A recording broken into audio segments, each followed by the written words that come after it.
కర్నూలు జిల్లా మంత్రాలయం మండలం బూదూరు గ్రామంలో మీనుగా జెస్సీ అనే విద్యార్థి చదువునకు దూరమై పొలం పనులు చేస్తున్న బాలిక అనే కథనం మీడియాలో ప్రసారం కాగా విద్యాశాఖ మంత్రి నారా లోకేష్ స్పందించారు.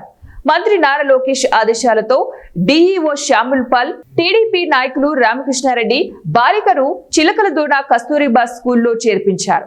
మంత్రాలయం మండలం బూదూరు గ్రామానికి చెందిన సంతోషమ్మ కుమారులకు ఒక కుమారుడు, ఇద్దరు కుమార్తెలు. జెస్సీ బాలిక బూదూరు గ్రామంలో ఎలిమెంటరీ స్కూల్లో 5వ తరగతి పూర్తి చేసింది. వీరిది బీద కుటుంబం కావడంతో కస్తూరిబా స్కూల్ హాస్టల్లో సీటు రాకపోవడంతో ఉన్నత అధికారులను ఆశ్రయించినా ప్రయోజనం కలగలేదు. దీంతో తల్లిదండ్రులు నెల రోజులు తెలంగాణకు వలస కూలీలకు తీసుకుని వెళ్లారు. 2 రోజుల క్రితం స్వగ్రామానికి చేరుకున్నారు. జెస్సీ విద్యార్థి పొలం పనులు చేస్తున్న విషయం వార్తాపత్రికల మీడియాలో కథనాలు రావడంతో విద్యాశాఖ మంత్రి నారా లోకేష్ స్పందించారు. మంత్రి లోకేష్ ఆదేశాలతో జిల్లా యంత్రాంగంలో కదలిక వచ్చి బాలికను కస్తూరిబా పాఠశాలలో చేర్పించారు. ఇద్దరు కూతుర్లు,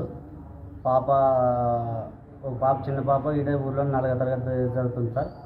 పిల్లోడు ఎస్సీ హాస్టల్లో 7వ తరగతి చదువుతారు సార్. ఏమంటే పెద్ద పాపకి 5 పూర్తి అయిపోయింది సార్. పాపకి సీట్ లేకపోయా, మేము ఏమి ఇట్లా అయిపోయి సీట్ లేదని కలిసి 3 నెలల వరకు వెయిట్ చేసి కలెక్టర్ ఆఫీస్ మట్టమని తిరిగినాము. తిరిగితే మాకు అప్పుడు స్పందిస్తారు, అప్పుడు చెప్తారేమన్నట్టు మేము అట్లే అనుకుంటుంది సార్. ఏమంటే మాకు ఇంకా పాపని ఎట్టిగా ఇంటికి వదిలేలా పోతే సీట్ 18 రోజులు పోమని తీసుకెళ్ళినాం సార్. పాపకు 300 ఇచ్చారు, మాకు 400 ఇచ్చారు సార్. మామూలుగా ఇదేమి పాపకు వర్షాలు ఎక్కువ పడి కొద్ది ఉరుముల మెరుపులతో భయపడి ఇంటికి అదే వచ్చింది సార్. వచ్చినందుకు ఇంకా సర్లే కలిసి మాకు ఐడితో మా ఆంధ్రజ్యోతి పేపర్కి ఇచ్చినాం సార్. ఆంధ్రజ్యోతి పేపర్లోన మన సారు నారా లోకేష్ సార్ చూసి దాన్ని పాపకి సీట్ ఖచ్చితంగా ఇవ్వాలని మాకు కన్ఫర్మ్ చేసినారు సార్. ఆయనకి చాలా కృతజ్ఞతలు సార్. మా నాన్న పేరు సంతోషం.